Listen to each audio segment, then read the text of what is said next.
আসসালামু আলাইকুম প্রিয় হোমিও শিক্ষার্থী বন্ধুরা, আমরা আজকে আলোচনা করব স্ত্রী সহবাসজনিত কষ্ট। স্ত্রী সহবাস একজন পূর্ণবয়স্ক পুরুষের জন্য এটি জৈবিক একটি চাহিদা, এটা প্রকৃতির নিয়ম। তবে এই সহবাসজনিত অনেকগুলা সমস্যা হয়ে থাকে পুরুষদের ক্ষেত্রে, যেগুলো লজ্জায় কোনো পুরুষ বলতে চায় না এবং চাইলেও কথাবার্তার মধ্যে কিছু আভাস পাওয়া যায়। একজন ডাক্তার হিসাবে একজন রোগীকে পর্যবেক্ষণ করতে গেলে এই ধরনের সমস্যাগুলা সামনে চলে আসে। স্ত্রী সহবাসকালীন কষ্ট ভোগে এর শারীরিক এবং মানসিক দুর্বলতার বহিঃপ্রকাশ, হস্তমৈথুন, স্বপ্নদোষ বা অত্যাধিক স্ত্রী সহবাস, অপুষ্টিকর খাদ্য কারণেই এ রোগ হতে পারে, মানে স্ত্রী সহবাসে কষ্ট হতে পারে। তো এর চিকিৎসা হিসাবে আমাদের হোমিওপ্যাথিতে খুব সুন্দর কয়েকটি মেডিসিন রয়েছে। এগুলো আমরা যদি লক্ষণভেদে দিতে পারি তাহলে চমৎকারভাবে রোগীর উপর কাজ করবে। প্রথম মেডিসিনটি হচ্ছে অ্যামব্রাগেসিয়া।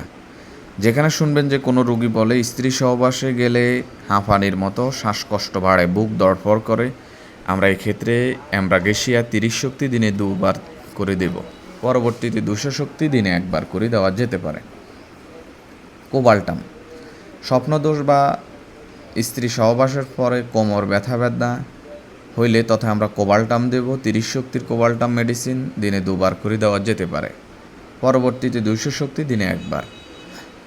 স্ত্রী সহবাসের পরে কোমরে এবং ফিটে ব্যথায় তথা আমরা স্যাবাল সেরুলেটা মাদার টিংসার আকারে 4-5 ফোঁটা করে হালকা পানির সাথে মিশিয়ে দিনে 3 থেকে 4বার দেওয়া যেতে পারে।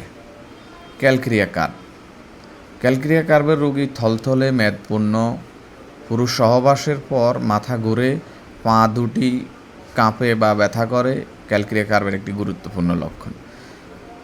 এটি আমরা 200 শক্তির ক্যালক্রিয়া কার্ভ দিনে 2বার করে দিতে পারি। পরবর্তীতে 1M শক্তি সপ্তাহে 1বার করেও দেওয়া যেতে পারে। স্টেফাইসেগ্রিয়া, সহবাসের পর শ্বাসকষ্ট হয়। দেখবেন কোনো রুগী বলবে যে সহবাসের পরে তার শ্বাসকষ্ট হতেছে, তথা আমরা স্টেফাইসেগ্রিয়া দিতে পারি। স্টেফাইসেগ্রিয়া 30 শক্তি দিনে 2বার করে, পরবর্তীতে 200 শক্তি দিনে 1বার করেও দেওয়া যেতে পারে। অনেক সময় স্টেফাইসেগ্রিয়ার আরেকটি গুরুত্বপূর্ণ লক্ষণ থাকে, কোনো নববিবাহিত পুরুষ কিংবা মহিলা যদি সহবাসের পরে প্রস্রাবে জ্বালা পোড়া বা প্রস্রাব করতে কষ্ট হয়, স্টেফাইসেগ্রিয়া একটি টনিক হিসাবে ক্ষেত্রে ভালো কাজ করে। আমরা লক্ষণ ভেদে দিয়ে থাকবো স্টেফাইসেগ্রিয়া। ক্যালাডিয়াম সেগো, ধূমপাই বা যেসব পুরুষরা ধূমপান করে স্ত্রী সহবাসকালীন হাঁপানি রোগীর মতো শ্বাসকষ্ট বেড়ে যায়, তথা ক্যালাডিয়াম সেগু 200 শক্তি দিনে 2বার করে দেওয়া যেতে পারে।